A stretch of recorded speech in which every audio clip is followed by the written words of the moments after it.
suis Fabien Boisbras, je m'occupe de l'Observatoire régional des compétences industrielles, ORCI, qui est un outil financé par l'UIMM des Pays de la Loire, la région et la Directe, dont l'objectif est d'identifier et d'anticiper les besoins en recrutement en vue d'adapter l'offre de formation professionnelle, initiale ou continue. La branche de la métallurgie dans le département du Maine-et-Loire, ce sont 20 000 salariés qui sont répartis au sein de 711 établissements, auxquels il faut également ajouter de l'ordre de 3 500 intérimaires en poste au sein de ces établissements.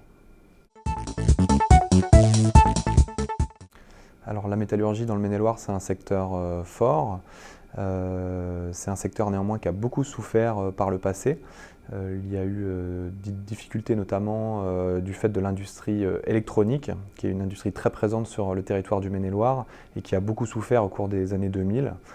La crise également de 2008-2009 a beaucoup pénalisé ce secteur d'activité, qui est toutefois assez diversifié, au-delà des équipements électroniques, tout ce qui est machines et équipements, sous-traitance en fabrication de produits métalliques, mécanique industrielle, également tout ce qui touche à l'industrie automobile à travers un constructeur comme Scania par exemple.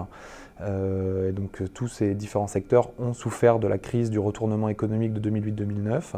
Depuis cette période-là, toutefois, les choses vont mieux dans le secteur. Il y a une stabilisation des effectifs et très récemment, depuis l'année 2016, si on inclut l'ensemble des effectifs intérimaires qui sont dans les entreprises de la métallurgie, on a une croissance assez significative du nombre d'effectifs salariés donc, qui travaillent dans ces entreprises et qui est désormais positif depuis l'année 2016. Dans le Maine-et-Loire, c'est deux principaux gros bassins que sont le bassin d'Angers et le bassin de Cholet, qui est un bastion industriel important.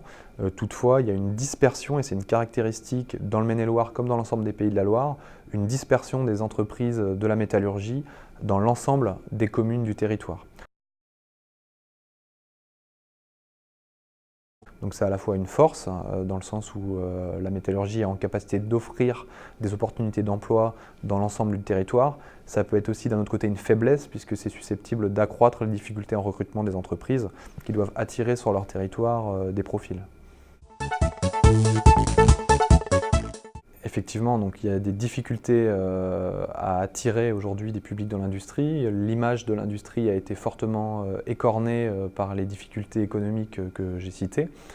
Néanmoins, aujourd'hui, les choses vont mieux, comme je l'ai dit également. Et on commence à voir un petit peu, au niveau médiatique notamment, une image de l'industrie véhiculée qui est plus intéressante puisqu'on met en avant les réussites et les entreprises qui recrutent. Néanmoins, en parallèle, dans les sections de formation, par exemple, vers les métiers industriels, on a des taux de remplissage qui sont loin d'atteindre les 100%. Et donc, il y a une nécessité, là aussi, d'infléchir les choses pour permettre à plus de jeunes de se former au métier industriel et derrière, du coup, de pouvoir être recrutés dans les entreprises sur les postes nécessaires.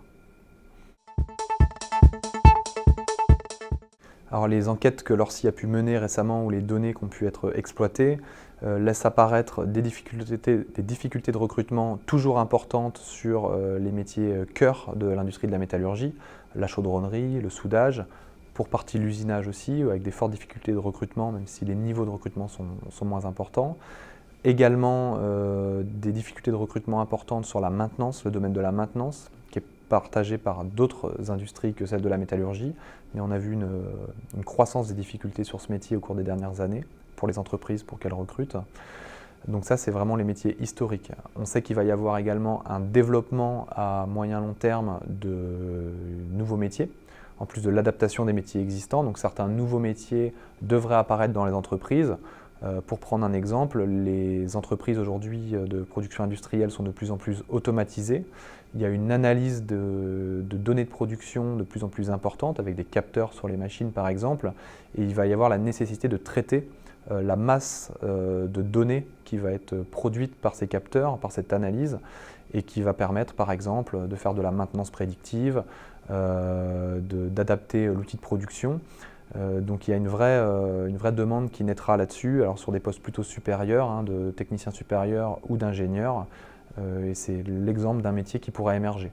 Toutefois, il ne faut pas oublier que l'ensemble des métiers historiques, on va dire, seront toujours présents à l'avenir, même si ceux-ci vont connaître certaines évolutions de leur contenu.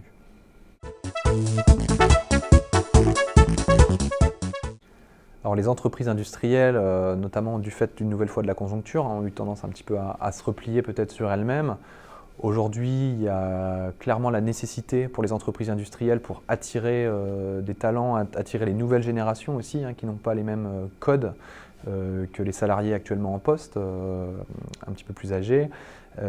Pour attirer ces jeunes, il va y avoir la nécessité de développer notamment des politiques de marque employeur, pour attirer ces jeunes-là, montrer, ouvrir ses portes, montrer les particularités de son entreprise et vendre son entreprise à l'extérieur. Donc ça, c'est quelque chose, un virage à prendre pour les entreprises qui a été pris par certaines entreprises qui s'en sortent dès lors mieux en termes de recrutement que certains de leurs concurrents, entre guillemets, puisque finalement les entreprises aujourd'hui, eu égard aux tensions qu'il y a sur le territoire, sont concurrentes les unes des autres pour recruter les meilleurs talents. Donc, une nécessité derrière, malgré cette notion de concurrence, c'est également que les entreprises raisonnent en termes de bassin d'emploi. On entend parler régulièrement de gestion prévisionnelle des emplois et des compétences à l'échelle territoriale. Donc les entreprises doivent aussi penser un petit peu collectif et penser à développer le vivier des ressources sur le territoire. Donc un bon levier pour ça, c'est notamment l'apprentissage, prendre des apprentis, former des apprentis, quand bien même ceux-ci ne seraient pas susceptibles de rester forcément dans l'entreprise. Il y a l'idée derrière finalement de former aussi pour le territoire, et avec cette philosophie-là, l'ensemble des entreprises seraient gagnantes.